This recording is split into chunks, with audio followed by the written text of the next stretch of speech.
오늘 사대교회에 보내는 이 예수님의 편지를 통해서 이기는 자들의 7가지 축복 중에서 5번째 축복을 오늘 나눠볼 건데 드디어 지도를 가지고 왔습니다. 자, 여기가 이제 이 소아시아죠. 소아시아지요. 잠시 우리 원래 띄우는 지도를 다시 한번 딱 펼쳐주세요. 잠시 원래 화면 여기 있잖아요. 여기 우리가 저번에 여기서 이렇게 막 찍어갔잖아요. 이제 이 부분을 이제 확대하는 거예요. 이 부분을 자 띄워주세요. 글자가 보인다고 하니까 자 아까 그 쪼매난 거기가 이렇게 확대가 된 거예요. 소아시아가 이렇게 확대가 된 거거든요. 우리가 처음에 에베소 교회를 나눴잖아요. 그죠? 에베소 교회에서 그 다음에 이렇게 바닷가로 쭉 타고 올라가서 서모나가 여기였던 거예요. 그리고 조금 더 이 바다를 타고 올라가지 않고 쭉 바로 올라가서 약간 해안가에서 조금 안쪽으로 들어간 내륙 지역. 여기가 이제 버가모. 그리고 지난 시간에 이제 안쪽으로 완전히 내륙 쪽으로 들어오는 두아디라에 대해서 나눴잖아요. 그리고 오늘 이 두아디라에서 떡 밑으로 내려오는 여기 사대. 여기. 에베소와 서머나보다 안쪽으로 쏙 들어오는 여기 사대. 이 지방인 거예요, 사대가.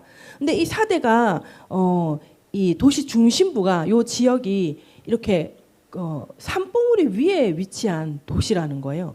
그래가지고 그 골짜기 바닥으로부터 300m 위에 그 위에 이제 도시가 이렇게 이루어지고 있는 거죠. 그러니 그 도시 밑에 그 벼랑이 한 300m가 수직으로 거의 수직으로 경사가 지어져 있는 거죠. 그러니까 어떤 군대도 이 사대에 쳐들어올 수가 없는 거예요. 이게 중심부가 너무 높으니까 이 사병들이 이렇게 기어 오를 수가 없었다는 거예요. 그런데 딱 2번 이 사대가 어떻게 되냐? 이 점령을 당하게 되는데 첫 번째 점령이 BC 547년에 바사 왕국의 고레스 왕에 의해서 점령되었다고 해요. 그리고 두 번째는 BC 218년에 안티오쿠스 대제가 이 성을 함락시켰다는 거예요. 이 두 경우 모두 어떤 대담한 병사가 벼랑을 타고 올라간 거예요. 벼랑을 타고 올라가서 성 안으로 들어가서 성문을 열어가지고 이 군대가 쳐들어온 거예요. 이게 말이 되냔 말이에요. 그거를 아무리 대담하다 해도 그걸 타고 올라가는데 그 벼랑을 타고 올라가는데 그거를 어떻게 처리를 못 하겠어요. 아무리 그래도 그렇죠. 근데 어떻게 이런 일이 생겼느냐. 그 당시에 사대 시민들이 자신들의 도시가 난공불락이라는 거죠. 어떤 공격도 하기가 어렵고 무너뜨리기 어려운 이런 초롱성 같은 곳이라는 자부심이 있었다는 거예요. 그래가지고 그 300m 벼랑만 믿고 단잠을 자고 있었답니다. 군대가 쳐들어온다는 소식을 몰랐던 게 아니라 이거는 아무도 쳐들어올 수가 없다라는 생각에 단잠을 자다가 함락을 당했다라는 거죠. 다시 말하면 다른 군대들은 저기는 올라가다가 죽는다라고 하니까 아무도 못 올라가는데 근데 한번 올라가 보겠습니다 하는 대담한 병사 2명이 있었던 거죠. 타고 올라가는데 아무도 못 타고 올라오니까 이제는 어떻게 돼요? 아무도 어차피 못 타고 올라오니까 우리는 그냥 자자 하다가 도시가 함락된 거였죠. 이러한 사대교회를 우리가 지난 시간에 언급했던 예언적 적용의 측면에서 보면 이 사대교회는 종교개혁 시대 또는 종교개혁 후 그 시대로 볼 수가 있다고 하더라고요. 이 종교개혁 시대, 종교개혁 후 시대를 불완전한 개혁 시대라고 한다고 합니다. 그 당시 사대 교회의 종교개혁의 불길은 진짜 뜨거웠대요. 종교를 개혁하기 이때가 딱 막 자료를 찾아보니까 루터가 막 나오더라고요. 종교개혁의 불길이 아주 뜨겁게 일어났는데 종교개혁을 시작한 개혁자들이 진짜 수고를 많이 했대요. 그 종교개혁을 일으키기 위해서 엄청 수고를 많이 했는데 그 시대 말기에 개혁자들의 정신을 올바로 계승하지 못한 그래서 끝까지 개혁을 추진하지 못하고 그냥 주저앉아 버린 거야.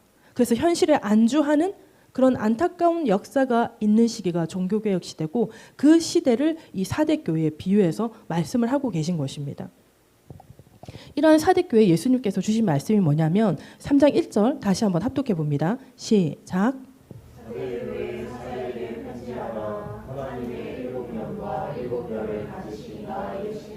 내가 내 일을 아노니 내가 살았다 하는 이름은 가졌으나 죽은 자다. 아멘.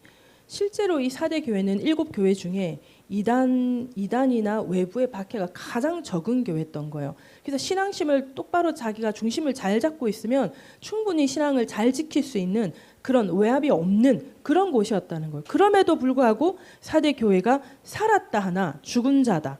살았다 하나 죽은 자다. 어떻게 이렇게 됐냐면 주변 환경 그리고 이교적 문화 이런 것들과 스스로 타협을 해버린 거예요. 그래서 예수님께서 뭐라고 말씀하십니까? 내가 너의 행위를 아노니 라고 이렇게 말씀하고 있는 거죠. 이 내가 내 행위를 안다라는 것은 무슨 뜻이냐면 예수님께서 사람 속 깊은 곳까지 모든 것을 다 통달하고 계시다는 말씀과 일맥상통하는 말씀인 것입니다. 내가 살았다 하는 이름은 가졌으나 죽은 자로다. 이 성경 속에 죽은 자의 개념이 두 가지거든요. 첫 번째는 육체의 숨이 끊어진 상태의 죽은 자. 두 번째는 생명의 근원이신 예수님과 끊어진 상태. 이걸 죽은 자라고 한단 말이에요. 여기서 내가 살았다 하는 이름은 가졌으나 죽은 자로다. 예수님께서 4대 교회를 뭐라고 본 거예요? 영적 사망 상태로 보았다는 것입니다. 오늘 말씀을 준비하다가 각 시대의 대쟁투라는 책을 제가 발견하게 되었어요. 그 한 부분을 제가 오늘 지금 인용해서 여러분들에게 읽어드릴게요. 교회 안에서 겸손과 헌신의 정신이 교만과 형식주의로 바뀌어지고 있는 동안 그리스도에 대한 사랑과 그분의 재림에 대한 믿음은 점점 식어져 버렸다. 소위 하나님의 백성이라고 자부하는 자들이 세속적 욕심과 향락을 추구하는 일에 몰두되어 구주의 재림의 징조들에 대한 교훈에는 소경이 되어버렸다. 재림의 교리는 등한히 여겨졌고 재림에 관한 성경절들은 곡해로 가리워져서 마침내 그것은 거의 대부분 무시되고 잊어버린 바 되었다. 사회 각 계급에서 누리는 자유와 안락과 부와 사치에 대한 욕망은 사람들로 돈 버는 일에 몰두하게 하고 모든 사람이 다 자기의 손에 넣을 수 있을 것처럼 보이는 그 명예와 권력에 대한 열렬한 욕망은 사람들로 하여금 그들의 흥미의 중심을 이 세상의 사물에 두게 하고 현세의 모든 사물을 파괴해버릴 그 엄숙한 날 종말을 아주 먼 장래일로 제쳐놓게 하였다. 이 시대의 교회의 상태는 요한계시록에서 구주께서 하신 말씀 내가 살았다 하는 이름은 가졌으나 죽은 자로다 라고 하신 말씀에 지적되어 있다. 또한 저희의 부주의하고 안일한 상태에서 각성하기를 거부하는 자들에게 만일 일깨지 아니하면 내가 도둑같이 이르리니 어느 때에 내게 이르는지 내가 알지 못하리라 라는 엄숙한 경고가 주어졌다. 이 부분을 제가 이 책을 보면서 이 4대 교회가 종교개혁의 시대라고 하잖아요. 그 종교개혁 시대에 이 교회가 살았다 하는 이름은 가졌으나 죽은 자로다. 예수님에게서 끊어진 영적 사망의 상태에 있었다라는 거죠. 근데 이 비슷한 경우가 성경에서 우리가 보는 바가 있어요. 이스라엘 백성들이 출애굽해서 가나안 땅에 들어가서 그 땅을 처음 점령했을 때는요. 자기들이 살 곳을 막 하나님께서 전투를 해서 그 땅을 점령하라고 했기 때문에 열심히 점령을 했단 말이에요. 그런데 이제 살 집이 생기고 경작할 땅이 넉넉하게 생기니까 뭐 우리 충분히 하면 살만한데 뭐 그네들 그냥 거기서 살으라 해라 이렇게 되어버린 거야. 근데 저는 초신자 때였어요. 하나님께서 왜 이렇게 잔인하시지? 그래 경작할 땅 있고 집 지을 집 있고 그럼 원래 그 나라 그 사람들 땅이었는데 그 사람들 살게 하고 이렇게 이스라엘 백성들 살면 안 되나? 이렇게 생각을 했는데요. 이 가나안 땅이 이 죄악으로 진짜 하나님 앞에 엄청 더러운 죄악으로 물든 땅이었다라는 거예요. 우리가 이렇게 얘기 나누는 중에 지금 우리 세상이 이게 합법되면 안 되는 것들로 인해서 이게 합법되게 되면 이 나라가 완전 한 5년에서 10년에 막 완전 엉망이 될 거다라는 얘기를 하잖아요. 그 엉망인 세상을 이루고 있는 가나안 땅이었던 거예요. 그래서 하나님께서 하나님이 택한 이스라엘 백성들을 통해서 그 가나안 땅을 그 죄를 징벌을 하시고 그리고 가나안 땅으로 이스라엘 백성들을 넣어 주시는데 이게 다윗 시대에는 다윗이 직접 나가서 전투를 했단 말이에요. 근데 하나님께서 애굽에 있는 이스라엘 백성들을 가나안으로 데리고 들어가실 때는 하나님께서 영적 전쟁을 치러 주신 거예요. 그래서 그 땅에 이스라엘 백성들이 들어갔는데 이제 살집 있고 경작해 먹을 땅 있고 그렇게 되다 보니까 안일해진 거예요. 이만하면 살만한데 하나님께서 약속하셨으니까 얼마나 그 농사가 잘 되어지고 기후가 좋고 먹고 살기 얼마나 좋은 그런 땅이었겠어요. 비옥한 땅이었던 거예요. 그러다 보니까 이제 이만하면 되지 않았나? 안일해지기 시작한 거예요. 이스라엘의 이 가나안 정복 후기 시대랑 종교개혁 이 4대 교회의 이 후기 시대 이 시대가 어떻게 보면 오늘날의 시대와도 정말 너무 흡사하게 닮아 있다라는 거예요. 2절 3절을 우리가 다시 한번 합독해 봅니다. 2절 3절 시작.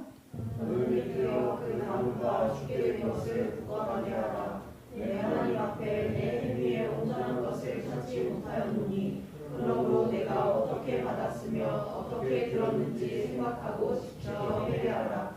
만일 일되지 아니하면 내가 오죽같이 이르니 어느 때에 내게 이르는지 내가 알지 못하리라. 아멘. 4대 교회 당시 초기 개혁자들은 그 정신과 의지가 대단히 정말 훌륭하다고 아까 말씀을 드렸잖아요. 정말 그 종교를 개혁하고자 하는 그 의지가 정말 건전했고 정말 훌륭했던 거예요. 그런데 그 대를 이은 후기 지도자들의 상태는 개혁자들과 같지 않았다라는 거죠. 그래서 개혁은 약화되고 교회는 점점 침체되었던 것입니다. 계속해서 개혁되어야 할 부분들이 많이 쌓여 있는데 근데 4대 교회가 이 정도면 이제 신앙생활하기 살만하다 이렇게 안주해버린 거죠. 그러므로 예수님께서 너는 일깨어 그 남은 바 죽게 된 것을 굳건하게 하라. 무슨 말입니까? 정신 차리라. 그리고 약화된 개혁을 계속해서 전진시켜라. 이런 말씀인 거예요. 개혁이 어떻게 시작되었는지를 너희가 기억해라. 그리고 개혁자들이 어떠한 희생과 대가를 치렀는지 깊이 생각해보고 너희의 지금의 삶을 회개하면서 다시 새롭게 출발해라 라는 권면의 말씀인 거예요. 내 하나님 앞에 너의 행위에 온전한 것을 찾지 못하였노니라는 말씀은 네가 한 행동은 하나님 보시기에 아무리 봐도 옳지 않다. 그러므로 내가 어떻게 받았으며 어떻게 들었는지를 생각하고 지켜 회개하라는 거죠.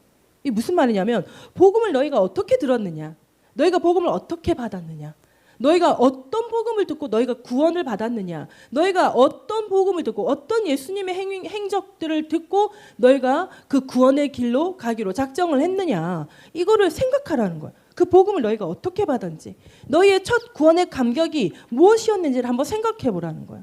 복음을 어떻게 들었는지를 기억하고 현재를 복음으로 잘 살고 있는지를 한번 살펴보고 그렇지 못하다면 깨닫고 회개하여 복음을 지키는 삶을 살아야 한다라는 말씀을 하고 계신 것입니다. 근데 여기서 만일 일깨지 아니하면 내가 도둑같이 이르리니 어느 때에 내게 이르는지 내가 알지 못하리라. 이게 무슨 말씀이냐면 예수님을 맞을 준비가 안 된 상태. 이게 뭐예요? 회개하지 않은 상태. 이런 상태로 주님을 맞이하는 재림을 맞는다든지 아니면 내가 이렇게 회개하지 않은 상태로 내가 죽음을 맞이한다든지 하면 이 어떤 상태가 되겠습니까? 이런 상태로 예수님 맞이하면 큰일 나는 거예요. 여러분 우리가 예수를 믿는다 해서 그 모양에 있어서 우리가 백보자 심판대는 올라갈 수 있을지라도 여러분 어떻게 되겠어요? 회개하지 않은 상태로 예수님 맞을 준비가 안 된 상태로 예수님의 재림을 맞게 되면 이거 큰일 나는 거예요. 그래서 여러분 우리는 연약한 자들이다. 그러므로 삶 가운데 날마다 회개하는 삶을 살아야 하는 것입니다. 언제나 아멘이라고 한 거야? 아멘이라고 한 거예요? 벌써 말을 하는 거예요? 아우, 할렐루야. 그러므로 우리가 언제나 항상 재림의 주님을 맞이할, 지금 할인이 재림의 주님을 맞이할 준비가 되어 있어요. 그래서 어린아이들이 구원받기가 어른들보다 진짜 좋은 거예요. 그냥 순수하거든요. 저 마음에 여러분 뭐가 없을 것 같죠? 근데 우리는 모르지만 하나님은 아시고 예수님은 아실 거예요. 그러니 부모님들이 신앙생활 하나님 앞에 올바르게 잘하고 있으면 그 자녀에게 그 신앙의 유산이 흘러가게 될 줄로 믿습니다. 그렇게 되면 우리가 재림의 주님을 맞이할 준비가 되는 거죠. 전 한동안 진짜 걱정 많이 했어요. 말도 못 하잖아요. 천방지축 아무것도 모르잖아요. 그렇게 그랬잖아요. 그럴 때에 예수님 재림하시면 나는 알아듣고 이해를 해서 아멘하고 구원을 받는데 이 완전 어린 아이들, 아직 말도 제대로 못하고 제대로 알아들을지 모르는 이런 아이들은 어떡하나 이렇게 생각을 했거든요. 근데 여러분, 가장 순수한 상태인 거예요. 가장 순수한 상태. 그래서 이런 어린아이가 어릴 때부터 교회에서 자란다라는 게 너무나 소중하고 너무나 중요하다라는 거예요. 이렇게 우리는 재림의 주님을 맞이할 준비를 해 나가야 하는 것입니다. 오늘 사대 교회는 우리가 곧 나누게 될 라오디게와 교회와 함께 칭찬이 하나도 없는 교회예요. 그러나 4절, 사대에 그 옷을 더럽히지 아니한 자 몇 명이 너에게 있어 흰옷을 입고 나와 함께 다니리니 그들은 합당한 자인 영고라. 구원받을 자가 있다라는 거죠. 여기서 특정 소수지만 옷을 더럽히지 아니한 자들, 흰옷을 입고 예수님과 함께 다닐 그 사람들이 사대에 남아있다. 자, 그리고 5절 6절 한번 함께 읽어봅니다. 시작. 이는 자는 이와 같이 흰옷을 입을 것이요 내가 그 이름을 생명책에서 결코 지우지 아니하고 그 이름을 내 아버지 앞과 그의 천사들 앞에서 시인하리라. 이 있는 자는 성령이 교회들에게 하시는 말씀을 들을지어다. 아멘. 오늘 사대 교회에 보내는 편지를 통해서 예수님께서 이기는 자들에게 주시는 축복은요, 여러분 4절에서 말씀하는 그 특정 소수들, 그리고 5절에 끝까지 이기는 자들, 그들에게 주시는 축복인 거예요. 그래서 오늘 5절 6절을 통해서 이기는 자들에게 주시는 축복은 세 가지로 좁혀지죠. 첫 번째가 뭡니까? 흰옷을 입을 것이다. 그 흰옷이 뭐냐면 예수의 피로 깨끗하게 된 것을 의미합니다. 여러분, 예수의 피로 내가 깨끗하게 된, 오늘 내가 지금 예수의 피로 깨끗하게 된 상태다. 나는 지금 흰옷을 입었다. 손 들어보세요. 손 들어보세요. 어머 우리 어르신들 네? 끝까지 저 안 보고 필기만 하고 계세요들. 지금 흰옷 입고 계시죠? 흰옷 입고 계시잖아요. 이렇게 흰옷을 우리가 예배 가운데 입을 준비를 하는 게 바로 찬양 인도자들이 앞서 두 번째 기도, 세상 속에 알고 지은 죄 모르고 지은 죄 가슴 깊이 간직한 죄 한 주 동안의 죄를 다 회개하자. 그리고 하나님의 은혜 보좌로 나아가자. 여러분, 그래서 삶 가운데 수시로 우리가 회개를 하는 것이 너무 중요하다라는 거예요. 이 회개를 해야만 예수의 피로 깨끗게 되는 칭의를 얻게 되는 거예요. 이 칭의라는 것을 입는 자가 흰옷을 입게 되고 구원을 받는 거예요. 이 칭의 뭐냐?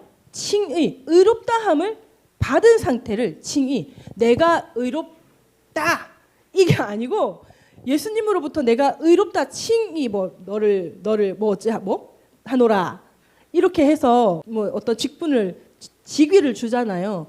그런 것처럼 우리가 회개를 할 때 예수님께서 뭐라 그래요? 우리가 전심을 다해서 회개하게 되면 너의 죄를 사하노라. 하나도 기억하지 아니하리라. 전심으로 회개하게 되면, 진심으로 회개하게 되면, 그러면 이게 내가 입었다가 아니라 예수님께서 입혀주는 상태가 바로 칭의인 거예요. 그래서 우리가 회개가 중요하다는 거예요.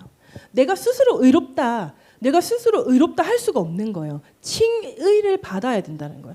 의롭다 칭함을 받아야 한다는 것입니다. 이렇게 회개를 통한 칭의의 반복, 이게 바로 성도의 성화의 삶이라는 거예요. 한 번의 회개로 성화의 단계까지 나아가는 게 아니라 한 번의 회개로 칭의를 얻고 두 번의 회개로 칭의를 얻고 세 번의 회개로 칭의를 얻고 계속 반복되는 우리 죄들을 주님 앞에 회개를 하면서 칭의, 의롭다함을 얻는 그것이 계속해서 반복되면 우리는 점점 성화되어져 간다라는 거예요. 이걸 지금 우리 주제로 맞춰서 말하면 마침내 극복하여 이겨내는 상태가 점점 되어져 간다라는 것입니다. 자, 이 두 번째로 그 이름을 생명책에서 결코 지우지 아니하고, 생명책에 기록된 이 이름이 끝까지 남아 있는 사람만 구원을 받게 되는 것인데, 그 이름을 생명책에서 결코 지우지 아니하신다는 말씀인 거예요.